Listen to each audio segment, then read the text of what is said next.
The phone wouldn't stop vibrating on my kitchen counter. 47 missed calls on Monday, 63 by Wednesday. By Friday morning, the count hit 103. Every single buzz sent a small, quiet wave of satisfaction through my chest. I sat there in my new apartment, holding a warm cup of black coffee, watching my old company's entire technical infrastructure crumble from the outside. Just 5 days earlier, I had walked out of Apex Enterprise Solutions with nothing but a cardboard box of personal belongings and a calm smile that left my manager looking completely baffled. My name is Gerald Vance. I am 56 years old, and until last week, I was the lead systems architect at Apex. For 8 years, I was the guy who kept the servers running, the databases replicating, and the clients happy. I spent nights and weekends writing custom code to make sure a mid-sized software company providing CRM solutions to 800 enterprise clients never saw a single minute of downtime.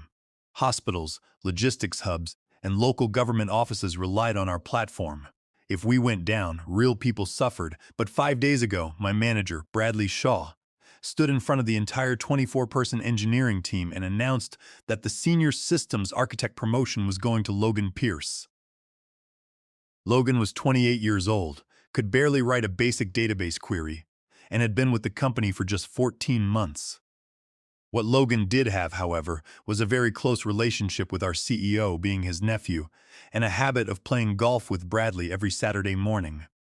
He was the office favorite, a charming kid who knew how to speak in buzzwords but had no idea how our production database actually worked. I congratulated Logan with a firm handshake, smiled at Bradley, and walked back to my desk. Within 2 hours, I systematically disabled the custom automated scripts I'd written over the years, reverted the load balancing configuration files back to their default, fragile states, gathered my mug and my notebooks, and handed in my immediate resignation. I forfeited 2 weeks of salary to make my exit effective that very afternoon. It was completely legal, and nobody saw it coming. Before I tell you how the rest of this unfolded, I want to share a quick invitation. This channel is on a journey to reach 5,000 subscribers. We share stories about standing up for your worth, using your brain, and maintaining your integrity in a corporate world that often tries to strip it away.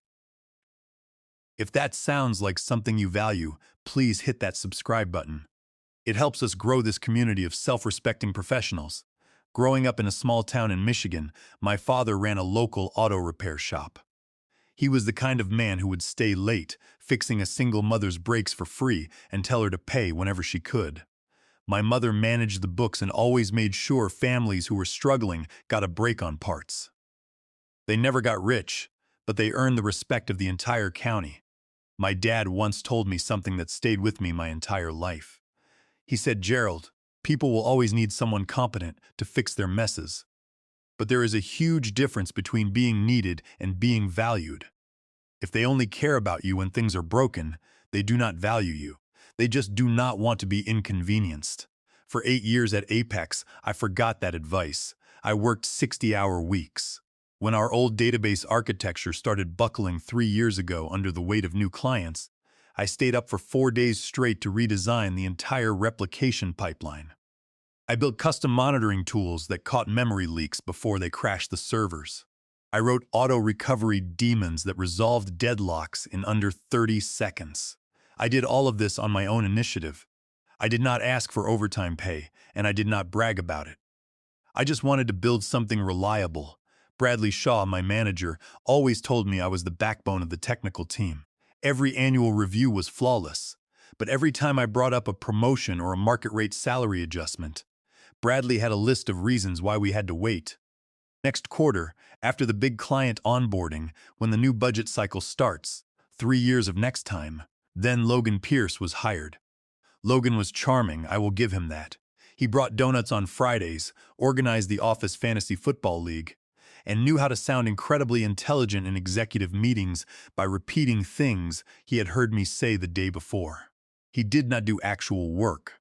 Whenever he got assigned a difficult ticket, he would slide over to my desk with 2 cups of coffee, smile, and ask if I could give him a hand. Because I wanted to keep the team moving forward, I would end up doing 90% of his work for him. 6 months ago, Bradley announced the creation of the Senior Systems Architect role. He pulled me into his office, patted my shoulder, and said, "Gerald, this position is yours. Just get us through the Q3 infrastructure upgrade, put together the roadmap, and we will get the paperwork signed." I spent the next 4 months pouring everything I had into that roadmap. I designed a containerized deployment system that would eliminate maintenance windows and save the company over $300, zero zone a year in server costs. The CTO, Edward Foster, loved the presentation. He shook my hand and told Bradley to finalize the transition. But when that Tuesday morning all-hands meeting arrived, Bradley stood at the whiteboard with a massive grin. "I have some exciting news," he said.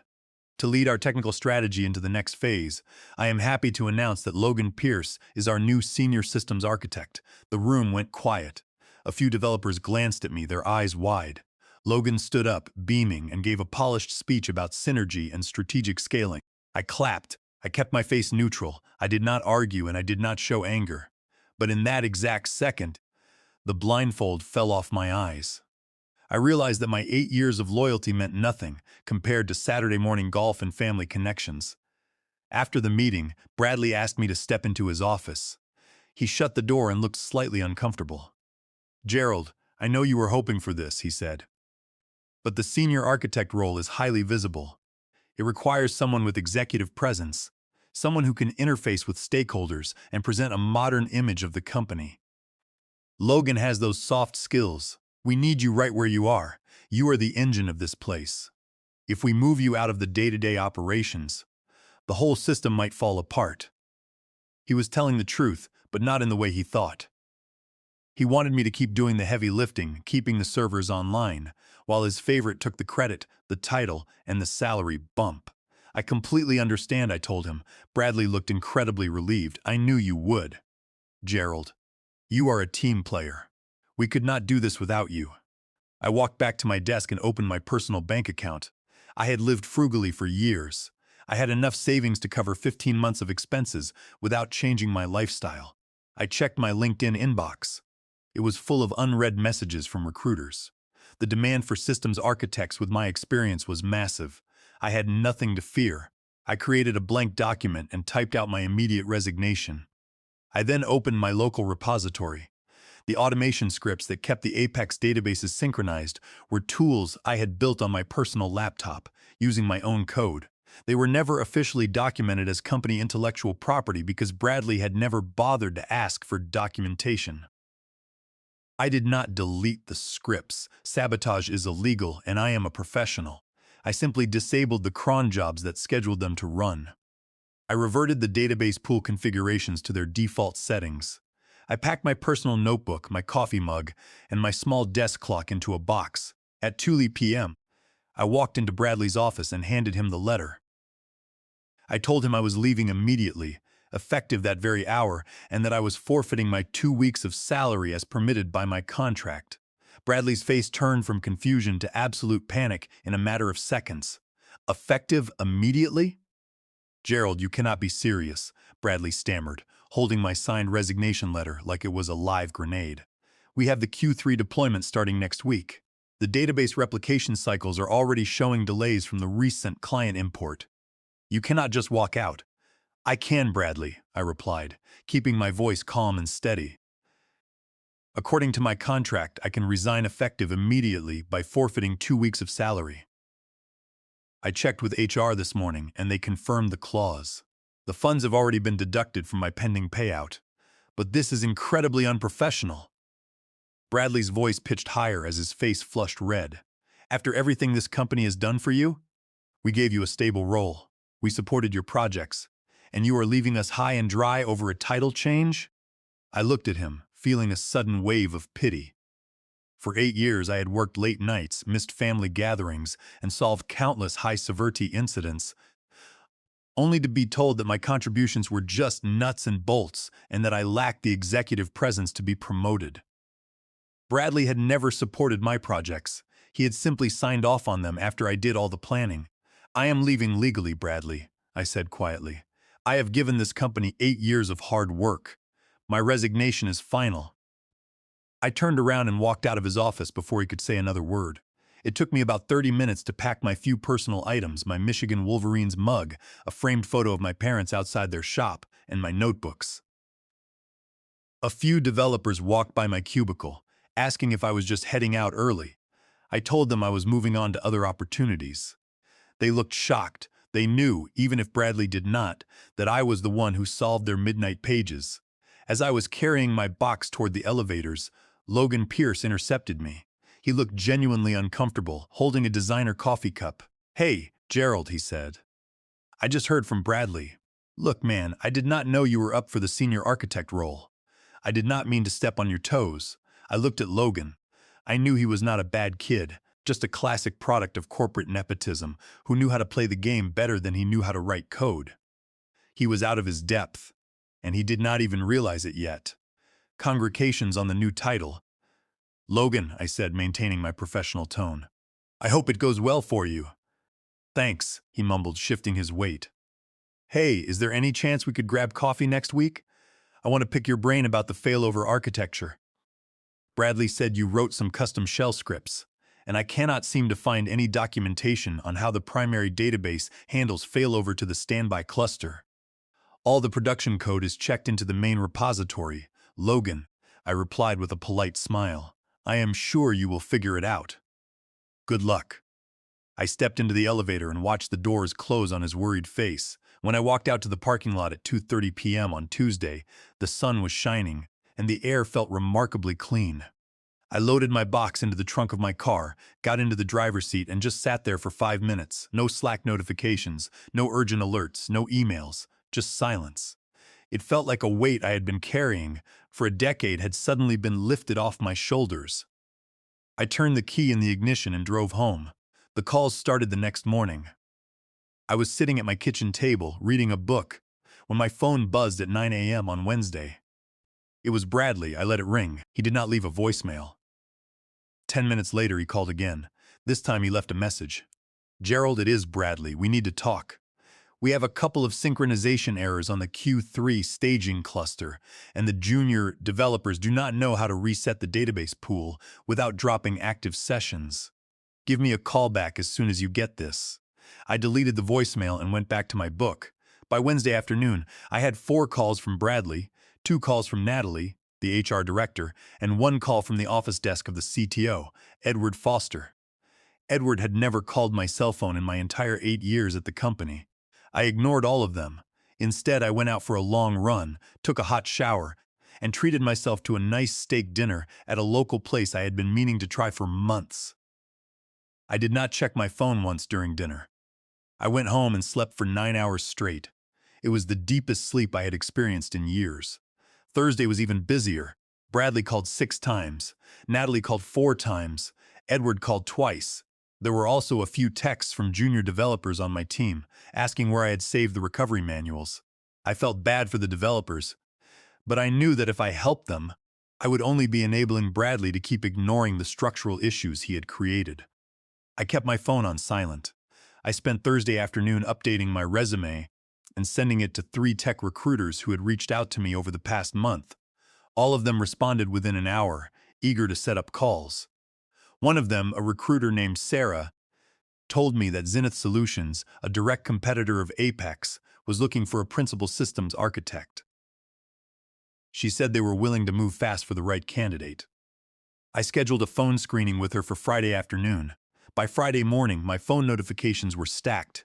47 missed calls, 12 text messages, and 3 voicemails. I poured myself a cup of coffee and played Bradley's voicemail from 8:30 a.m. His voice sounded stressed, the usual corporate confidence replaced by a tense, hurried tone. "Gerald, please call me back," he said. "We are experiencing some critical database latency issues, and we cannot get the secondary replica to sync. I know you resigned, but I have been authorized to offer you a consulting contract. We will pay you $200 an hour, minimum 10 hours guaranteed, just to log in and look at the synchronization configurations. Please, Gerald, let me know." I smiled. My hourly rate at Apex had been roughly $65. Now they were offering me $200 an hour just to fix the mess they could not understand. The second voicemail was from Edward Foster, the CTO. His message was short and direct. "Gerald, this is Edward. We have some critical systems issues that require your immediate attention. Please call my direct line today. The third was from Natalie in HR, asking me to schedule a formal exit interview and discuss a transition package. I deleted all 3 messages, put my phone in my pocket, and went to the grocery store. I was not going to be their emergency backup plan. On Friday afternoon, my phone screening with Sarah, the recruiter, went exceptionally well. She confirmed that the team at Zenith Solutions was very interested in my experience. They had been struggling with database latency issues of their own and needed a veteran architect to guide their transition to a modern, containerized infrastructure. She scheduled my in-person interview for Monday morning at 10 a.m. Just as I ended the call with Sarah, my phone rang again. The caller ID showed my old desk extension at Apex. Someone was sitting in my chair, probably looking through my empty local directories, searching for the custom recovery configurations. I let it ring. A few minutes later, the text message arrived from Bradley. "Gerald, please," the text read. "We have clients down. Real people are being affected. I know you care about doing the right thing.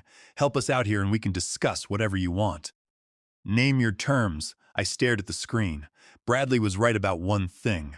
I did care. I had spent 8 years building those failover scripts precisely because I did not want hospital staff or bank clerks to deal with frozen screens. But I also cared about my own self-respect. The systems failing were not failing because of sabotage. They were failing because the infrastructure Bradley had refused to fund for 3 years was fundamentally fragile, and I was no longer there to serve as a human patch. I did not reply. I turned off my phone for the night. Saturday morning, useful. Around 10 a.m., my phone rang. It was the direct number of Edward Foster, the CTO. I decided to answer. "Good morning, Edward." I said. "Gerald, thank you for picking up," Edward said, his voice tense but controlled. "I will cut to the chase. We had multiple service outages yesterday affecting 17 major clients, including 2 regional logistics hubs. We have spent the last 18 hours manually restarting application pools and trying to sync the replicas. I am told you built the scripts that used to handle this." "I did," I said. "I built several automated daemons to keep the databases in sync. Those tools were run from my personal workspace directory. I disabled them when I resigned. The core company's systems are in the exact same state they were 3 years ago." A long silence followed on the line. "Gerald, I will be honest with you," Edward said. "I did not know the extent of what you were doing. That is my failure as a CTO. Bradley assured me that the infrastructure was fully documented and that Logan had the technical strategy under control. I did not look closely enough at who was actually doing the work." "I appreciate you saying that, Edward," I replied. "We want to bring you back, Gerald, not in your old role. We want to offer you the senior systems architect position immediately, with a 30% raise and a signing bonus. I have an interview Monday for a principal systems architect position at Zenith Solutions," I said.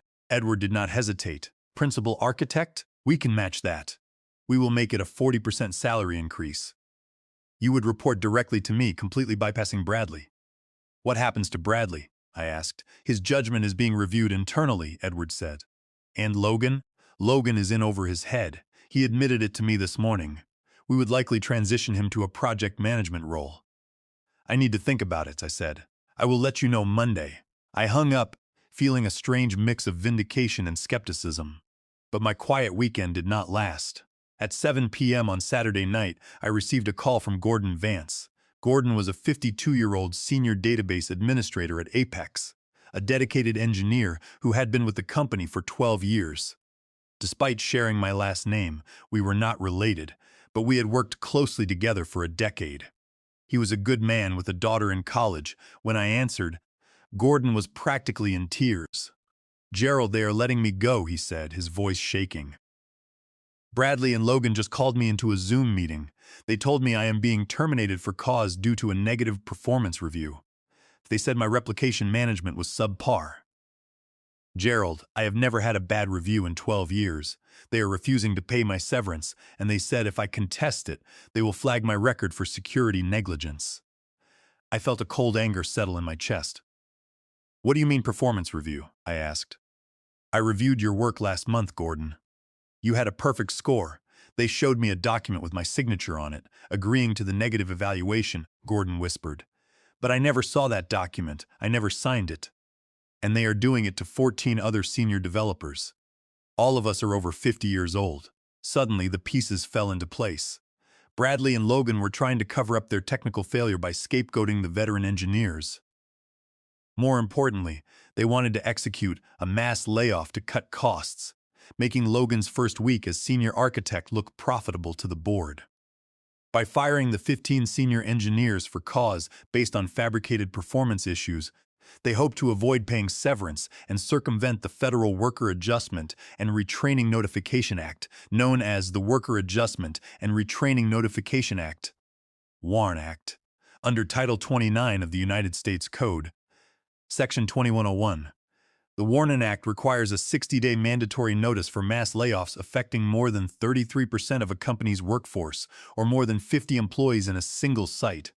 And to top it off, they had forged the signatures. "Do you have a copy of that forged review, Gordon?" I asked. "They emailed it to my personal address as part of the exit paperwork," he said. "Says it to me," I told him. "I still have the master templates of the quarterly reviews on my personal drive." "Let me look at it." Within 10 minutes, Gordon sent the PDF. I compared the digital signature layout with the official templates I had designed 2 years ago. The signature timestamp block was a crude copy-paste job. They had taken Gordon's digital signature from a training sign-in sheet and pasted it onto the disciplinary form.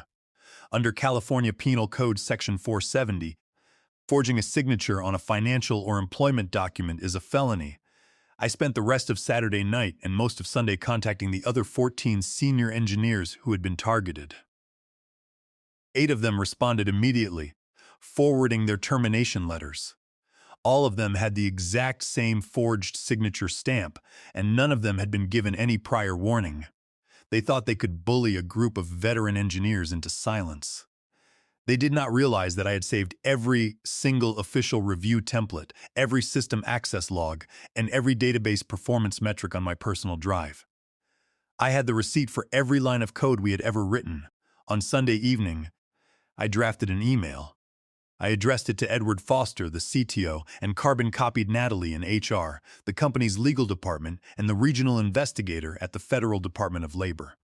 I attached the forged documents, side by side with the original signature sheets, along with the system audit logs, proving that the disciplinary files had been created and backdated by Bradley's user account just 24 hours earlier. On Friday night, after the database outages began, I wrote a simple cold cover letter citing the specific Federal WARN Act violations under 29 U.S.C. Section 2101 and the forgery violations under California Penal Code Section 470.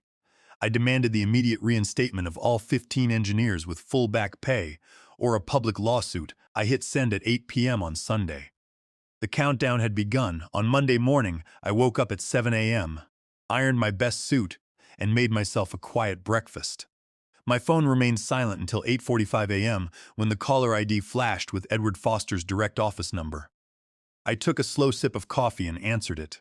"Gerald," Edward said, his voice stripped of all its executive composure. It sounded thin, strained, and exhausted. "We received your email." I remained silent, waiting for him to continue. "We have halted all terminations," Edward said quickly. "The 15 developers have been reinstated.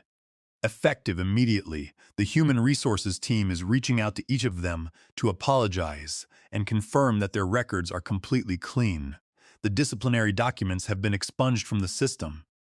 "And Bradley and Logan?" I asked. "Bradley Shaw and Logan Pierce have been suspended pending a full audit," Edward replied, his voice barely above a whisper. "The legal department is reviewing the user logs you sent. The digital signature tampering is a clear violation of company policy and state law. We are cooperating with the Department of Labor investigator who contacted us this morning. Gerald, this is a mess. If this goes to a public lawsuit, the board will clean house." "I know," I said. "That is why I sent the files." Edward took a deep breath. "Gerald, I am asking you to come back. Not as a senior architect. I will create a VP of infrastructure position for you. You will have complete authority over the systems and the engineering personnel. We will start your salary at $175,000 plus a 30% performance bonus, and we will double your stock options. You can hire whoever you want to replace Bradley. We just need your help to resolve this and stabilize the platform." I looked at my watch. It was 9 a.m. My interview at Zenith Solutions was in an hour. "I appreciate the offer, Edward," I said calmly, "but I have an interview this morning. I will let you know my decision by the end of the day." "Gerald, please," Edward pleaded. "Zenith cannot offer you the kind of direct leadership authority you would have here. You know our systems inside and out. You built them." "I know," I replied. "That is why they worked." "I will call you this afternoon." Edward, I ended the call, grabbed my car keys, and walked out the door. At 9:45 a.m., I parked in the lot of Zenith Solutions. Their building was modern, with floor-to-ceiling windows and an open green campus. As I walked through the lobby, I noticed the atmosphere was relaxed. Engineers were chatting in the corridors, coffee cups in hand, looking focused but not stressed. I was escorted to a large conference room where I met Diana Thorne, the VP of Engineering, and Jason Croft, the Director of Infrastructure. Diana was a sharp, professional woman who had spent 15 years in software development before moving into leadership. Jason was a quiet, practical systems engineer who had transitioned to management 3 years ago. "Gerald, thank you for coming in," Diana said as we shook hands. "We have been tracking your work at Apex for a long time." I was surprised. "Apex is a mid-sized private company," I said.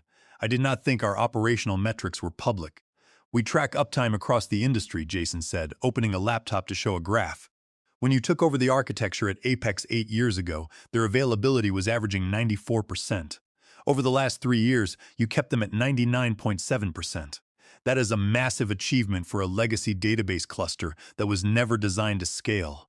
We talked for 2 hours. It was not a typical technical screening where they asked me to write basic code on a whiteboard. Instead, we discussed systems philosophy. We talked about how to manage technical debt without burning out developers, how to build self-healing deployment pipelines, and how to scale database clusters across multiple cloud regions. It felt like talking to peers who understood the actual work, rather than managers who only cared about golf games or meeting arbitrary deadlines. Toward the end of the meeting, Diana looked at me directly. "Gerald, we know you left Apex last Tuesday," she said. "The recruiter told us you were immediately available. We also know that they are likely scrambling to get you back. Can I ask what you are looking for in your next role?" I took a moment to choose my words.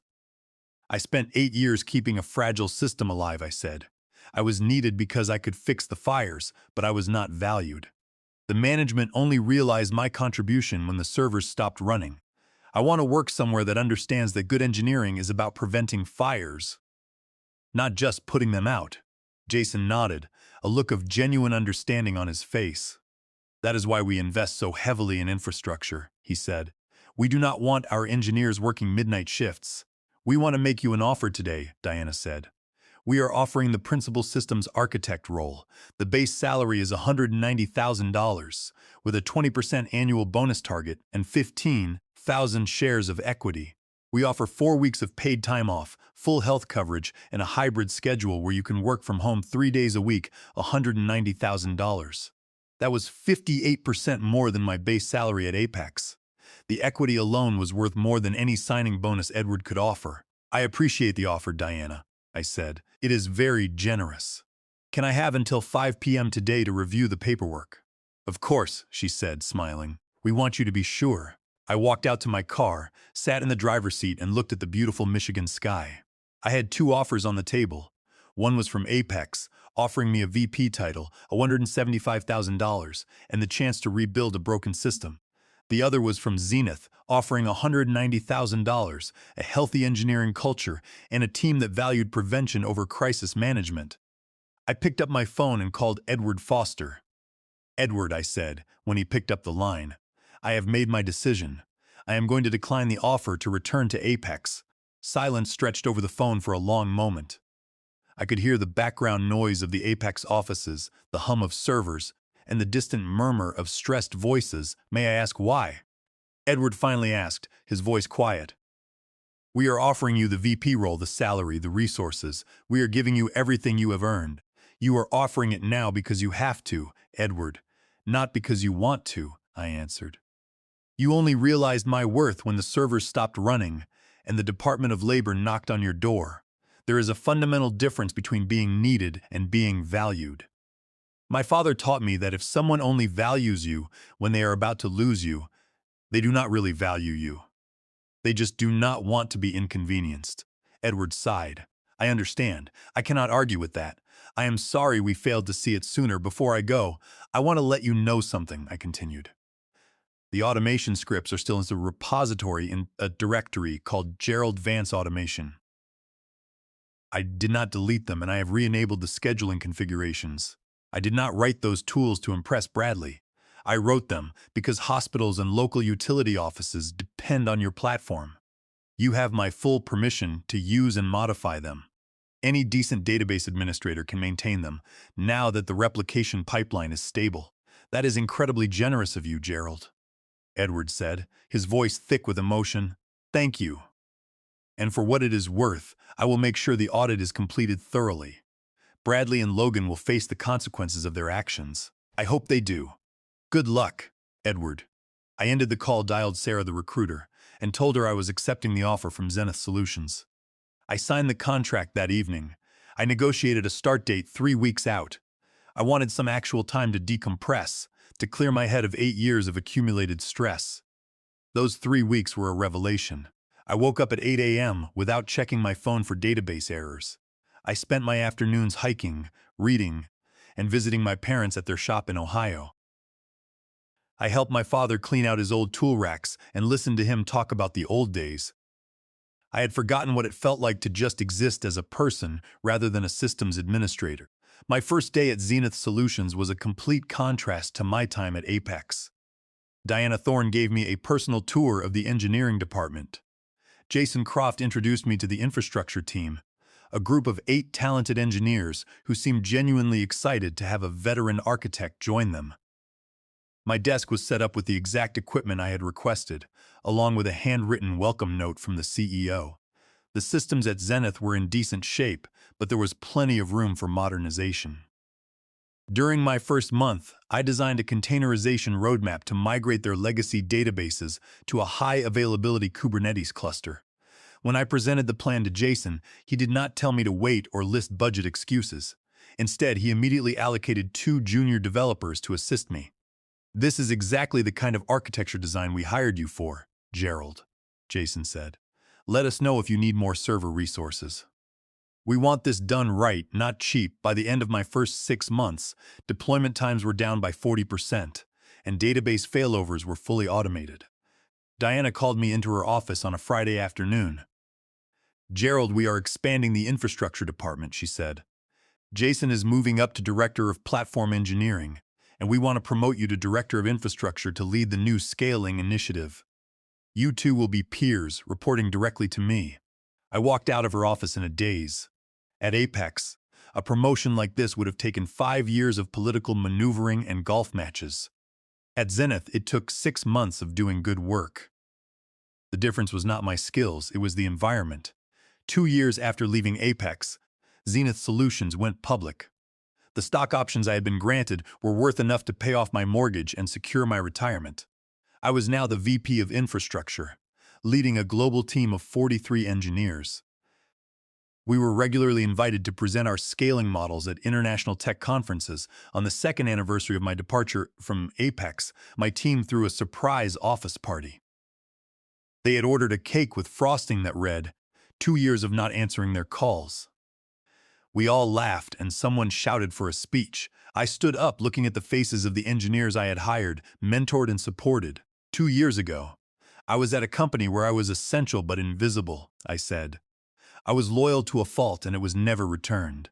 Walking away was the hardest decision of my career, but it taught me that your value does not change based on whether people recognize it. What changes is whether you are in a place that allows you to grow. I am committed to making sure every engineer on this team feels valued every single day. Later that year, I ran into Logan Pierce at a regional tech expo. He spotted me and walked over. Gerald, he said, sticking out his hand. It is good to see you. You look great. How are things, Logan? I asked. I left Apex, he admitted, scratching his neck. After the audit, Bradley was fired, and the legal department forced a restructuring. I tried to do the PM role, but I was in over his head. I realized engineering was not for me. I am doing technical sales now at a startup in Chicago, and honestly, I love it. I am actually good at it. I smiled. That makes sense, Logan. You always had great communication skills. Logan looked down. I wanted to apologize for how everything happened. I got a title I did not deserve, and you got pushed out. It was not right. I appreciate that, Logan, I said, shaking his hand. But do not worry about it. It was the best thing that ever happened to me. We chatted for a few more minutes and parted as friends. There was no anger left in me. The system had been broken, not the people in it. I had learned that the best revenge is not sabotage or public anger. It is building a successful life somewhere else and never looking back. If this story resonated with you, if you have ever been the one keeping the lights on while someone else got the credit, please hit that subscribe button. This channel is built for professionals who value self-respect as much as success.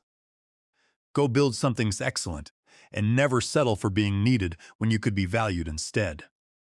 Thank you for listening.